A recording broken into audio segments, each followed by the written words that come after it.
Some horror games don't just scare you. They stay with you long after you turn the lights back on. This list is all about the scariest horror games you can jump into right now. The ones that build real tension, mess with your nerves, and make every moment feel uncomfortable in the best way.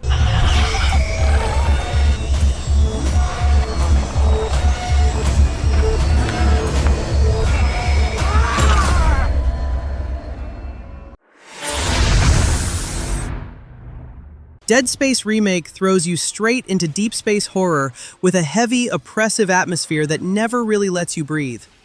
Playing as Isaac Clarke, you explore the abandoned USG Ishimura, where silence feels just as dangerous as the creatures hiding in the dark.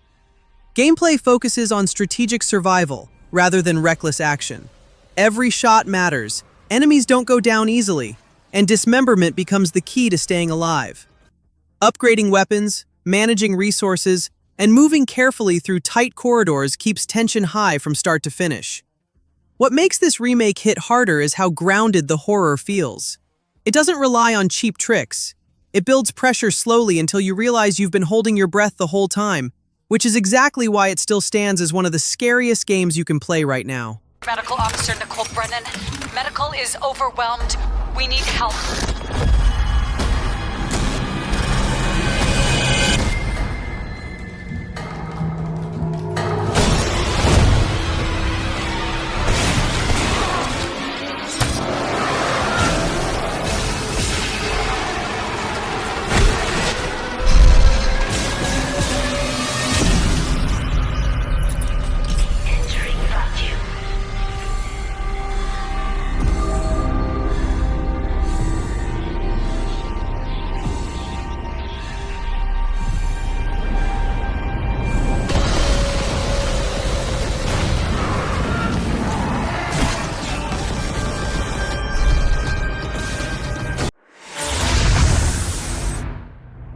Careful, little hands, what you do. There's a father up above, and he's looking down in love. So be careful, little hands, what you do. No! Oh, be careful, little mouth, what you say. Oh, be careful, little mouth, what you say. There's a father up above, and he's looking down in love. So be careful, little mouth, what you say. Hey, the outsider!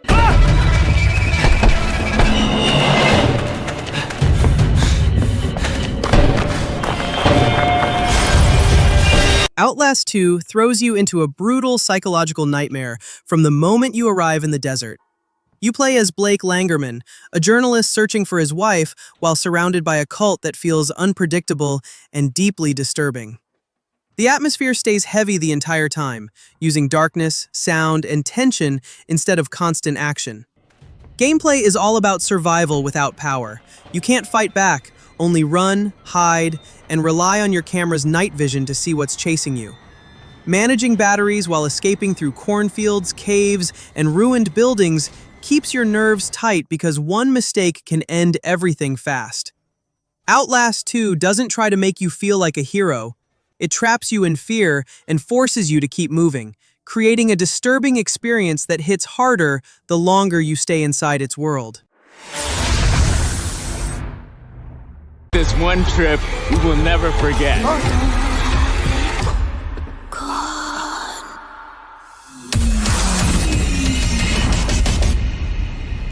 Mike, Emily?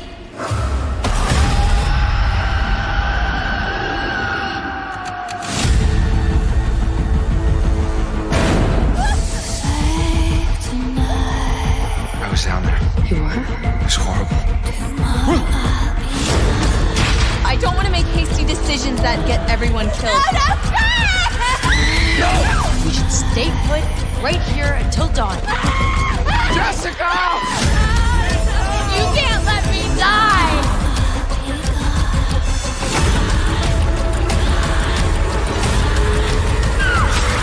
Till Dawn feels like stepping into a playable horror movie from the very first scene. A group of friends return to a snowy mountain lodge, but what starts as a reunion slowly turns into a night filled with fear, secrets, and unexpected danger. The atmosphere builds slowly. using silence and character tension to keep you uneasy. Gameplay is all about choices and timing. You don't fight your way through problems. You decide how characters react, where they go, and what risk they take. Quick decisions during intense moments can completely change the story, making every action feel important. Instead of pure action, the game focuses on pressure and consequences. Every decision pushes the story forward, making you feel responsible for what happens next and keeping you hooked until the final scene.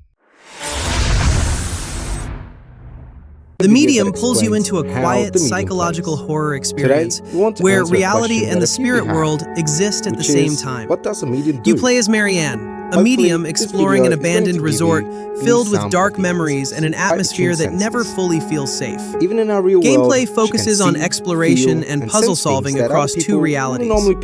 You shift between the physical world and the spirit realm, Marianne sometimes controlling both at once. or emotions. There's almost no direct combat, so progress comes from observation, timing, and understanding how each world connects. And by experiencing that, What makes it hit different is how personal the fear feels. It's less about being chased and more about the uneasy feeling that you're uncovering something you weren't meant to see, turning quiet moments into the ones that stay with you the almost longest. like a waiting. Behind one last time.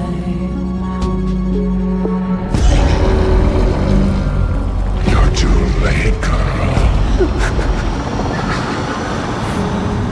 I'm on this road back home.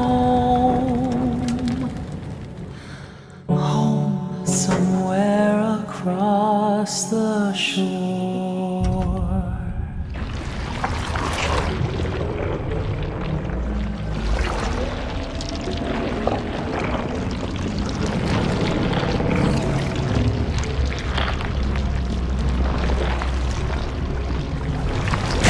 This cancer has spread far enough. The Mortuary Assistant drops you into one of the most uncomfortable horror settings you can imagine, working alone during the night shift in a quiet mortuary. You play as Rebecca Owens, preparing bodies while strange events slowly start to break the feeling of normality. Gameplay focuses on routine tasks mixed with psychological tension. You embalm bodies, check documents, and follow instructions while subtle paranormal moments try to distract and confuse you. There's no real combat, so staying calm and paying attention becomes the key to surviving each shift. Instead of throwing non-stop chaos at you, it slowly makes you doubt what's real. The longer you play, the more the normal routine starts to feel wrong, turning everyday tasks into something deeply unsettling that creeps into your head long after you stop.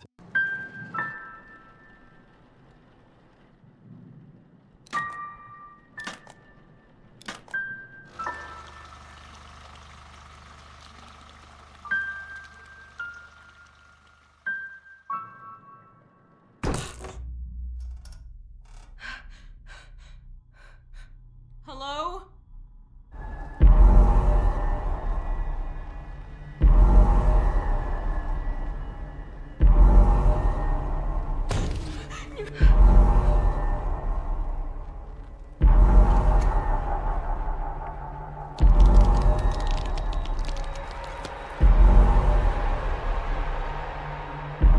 You should. The text is about us. We were all trapped in a horror story. The horror story wanted us dead.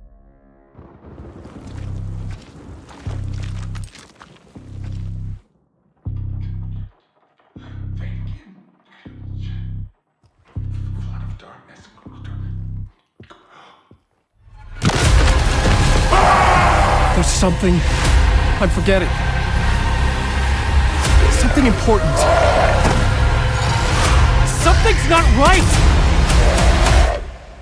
Easy now. First things first. What's your name? Alan Wake 2 pulls you into a dark psychological thriller where reality and fiction start blending together. The story follows Alan Wake, trapped in a nightmare-like world while FBI agent Saga Anderson investigates a series of ritualistic murders. Gameplay mixes survival horror with investigation. You switch between characters, explore eerie locations, collect clues, and manage limited resources during intense encounters. Combat feels slower and more deliberate, pushing you to think before acting rather than rushing into fights. What really sticks is how the experience plays with your perception.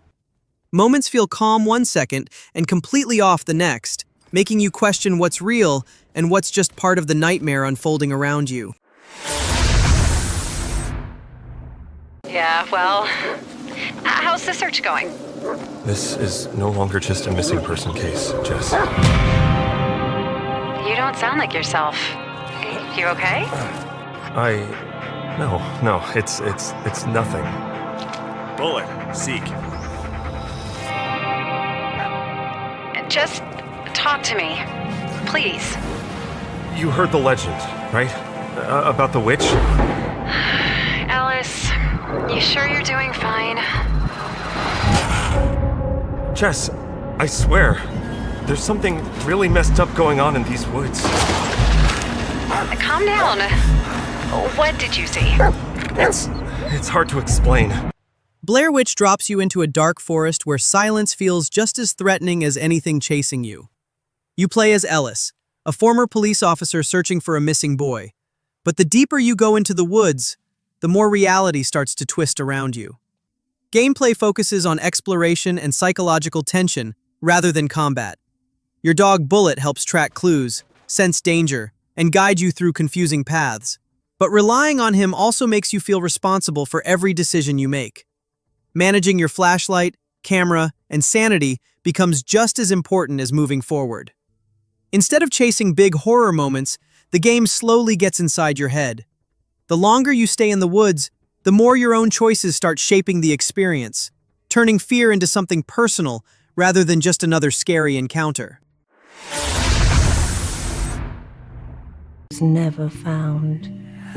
Since then, the spirit of the girl, known as the White Lady, wanders restlessly in search of relief from her eternal suffering. Only the life of another young woman can give the lady a moment of peace. That's always terrible to hear. I'll never get used to it. You never get used to that kind of pain, my sparrow. But those in great pain can attempt to evoke the lady through a dark ritual and magic of the tarot. As the lady knows their... Martha is Dead tells a deeply unsettling story that feels more like a slow psychological descent than a traditional horror game. Set in the Italian countryside during World War II, you follow Giulia as she tries to understand the truth behind her twin sister's death while dealing with grief, paranoia, and fractured memories. Gameplay leans into realism and observation. You explore environments at your own pace, take photographs to uncover hidden details, and examine objects that slowly reveal pieces of the story. There's no rush. The tension comes from what you discover and how it changes your understanding of events. Instead of relying on monsters or sudden shocks, the experience builds discomfort through emotion and perspective. It leaves you questioning motives, memories, and even your own interpretation of what's happening, giving the horror a more thoughtful. Selim, are you there? Anyone, hello? It's Tazzy. Don't go near it. You stupid, selfish little girl. We'll all die. I don't know where this will take us, but it can't be any worse. The door! Get to the door! Everyone! I keep blacking out. It feels like I'm losing control. Run! Run from me, Darcy!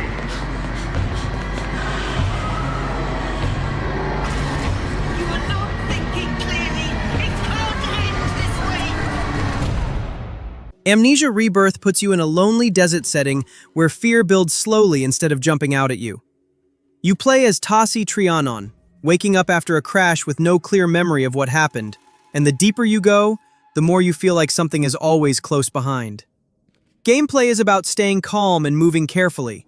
You don't fight enemies, you avoid them, hide, and manage your fear while using light to stay safe. Dark caves and strange locations force you to think before moving, because rushing usually leads to trouble. The fear here comes from feeling vulnerable, not powerful. It's the kind of experience that slowly pulls you in, making you uneasy without needing constant action or loud scares.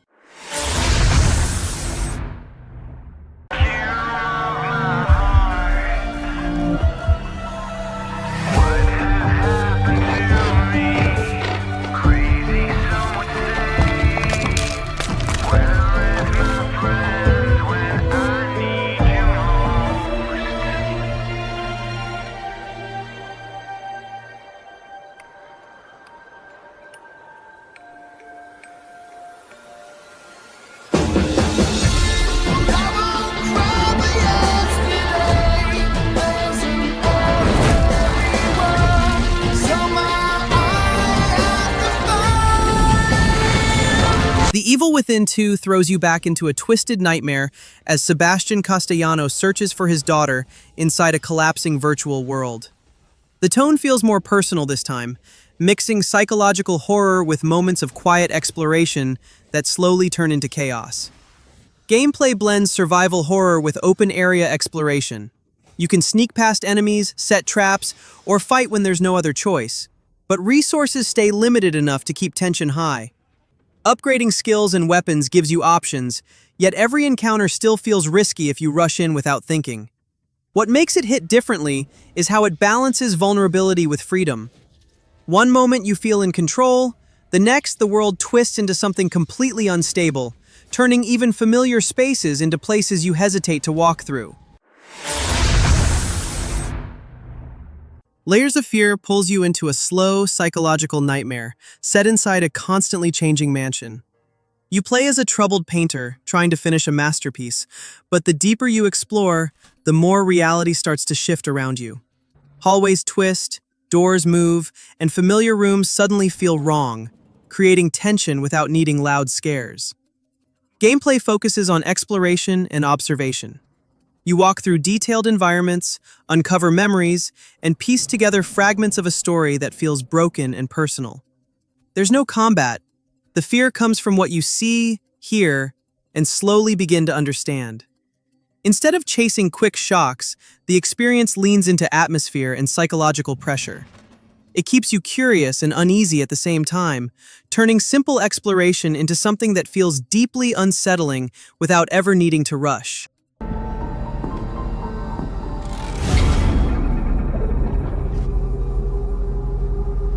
They say it's a tale of sadness and guilt, of an artist trapped in a place beyond redemption. It's a lie.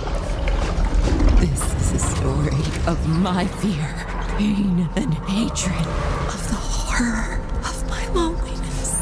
And it is mine to tell. Now I see it. All this misery. All this suffering. There was no other way.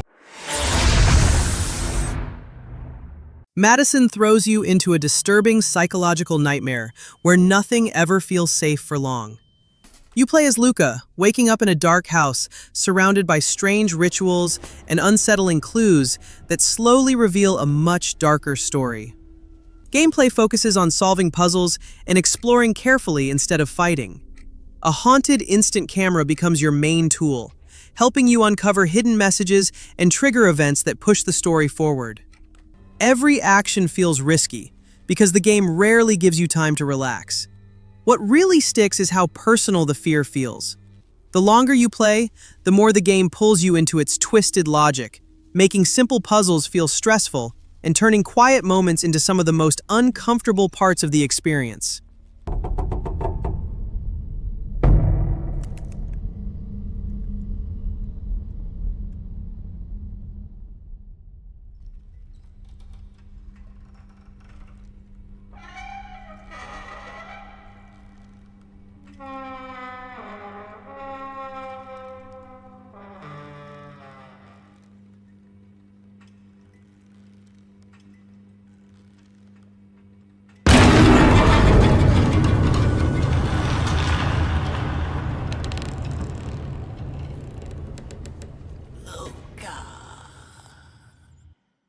extension.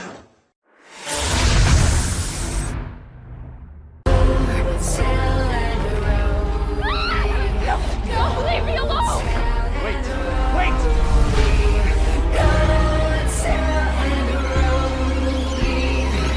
Ethan, don't lose it. It's important.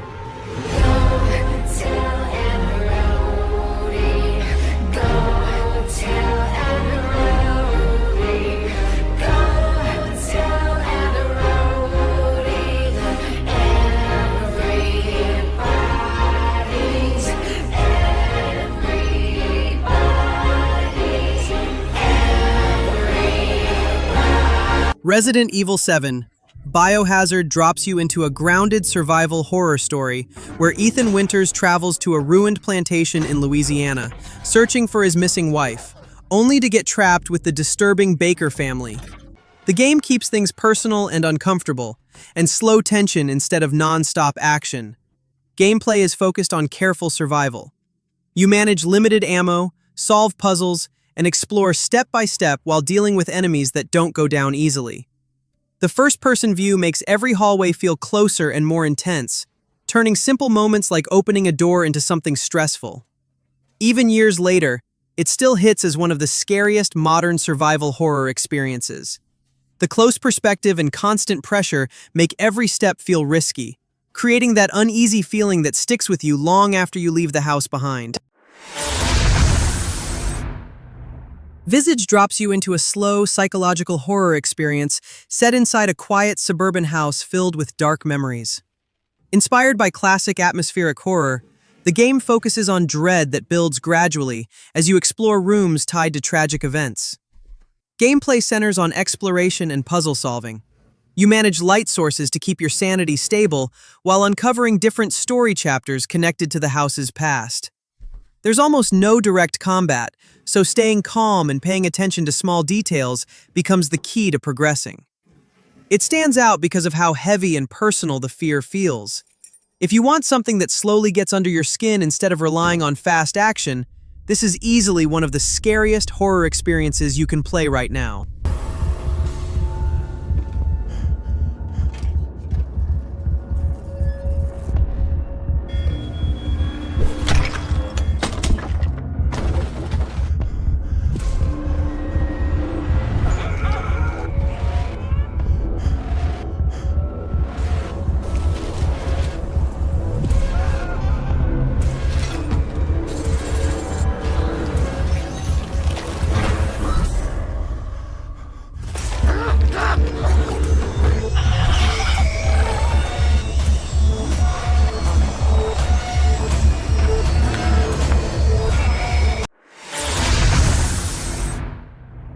Silent Hill 2 Remake brings back one of the most disturbing psychological horror stories with a darker and more emotional tone.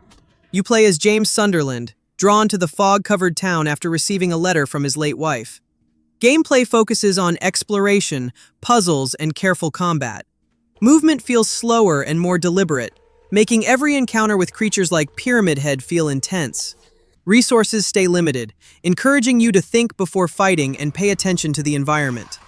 The remake stands out because it keeps the psychological fear strong while making everything feel more immersive. It's the kind of horror experience that doesn't just scare you. It leaves you thinking long after the journey through Silent Hill ends.